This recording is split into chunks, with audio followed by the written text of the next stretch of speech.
اینجا آبادان، شهری که معروف به برزیل ایران و خودم از بچگی عاشق بودم که بیام ببینمش. بالاخره بعد از 22 سال زندگی این افتخار نصیبم شد. بریم یه سر آبادان بزنیم. این آبادان زیبا. اینجا بازار مرکزی آبادان، من یه سر باشم تو اولین بریم.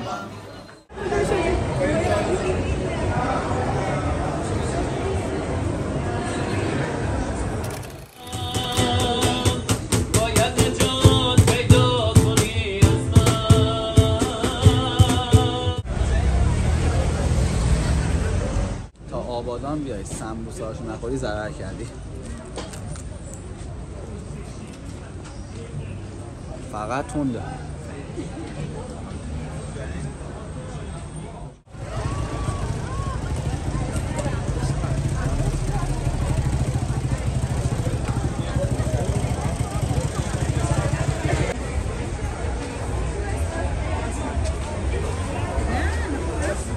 شام هم بخوریم و بریم سمت خونه. رستوران بیستی که هم فست فوده، هم غذای ایرانی داره، هم غذای مراکشی.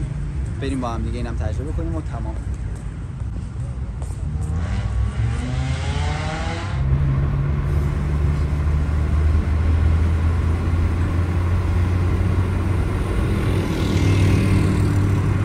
شبای اهواز، شهری که اصلا معروف به شهر شب زنده داران، شهری که شبهاش خیلی زنده تر از روزشه، شهری که پول‌های بی‌نظیر زیادی داره.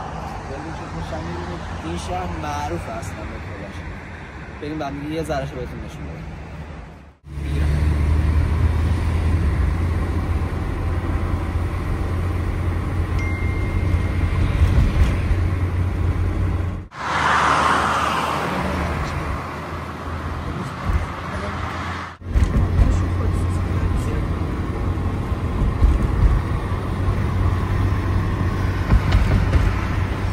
اهواز که الان روز جمعه بستنش ماشین نمیتونه بیاد و فقط آدم ها هستن، پرنده ها هستن که خیلی فضا خوشگلی غذا می‌کنه.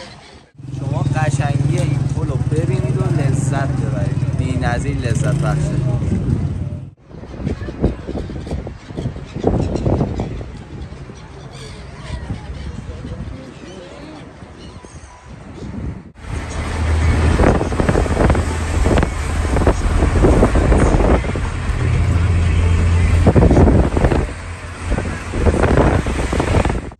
ما هم رسید تو مارمزون، بالاخره یه جا رو پیدا کردن که غذا بخوریم.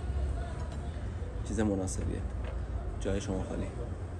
اینم املت تو کافه رستوران نادور اهواز. خب اینم از ولاگ اهوازگردی که قرار شد براتون بذاریم. نکتهش اینه که هم مارمزون و همه جا تعطیله. حالا یه دونه کافه‌ای که همیشه میومدیم و شانسی پیدا کردیم. بریم تا ببینیم ادامه روز چی پیش میاد.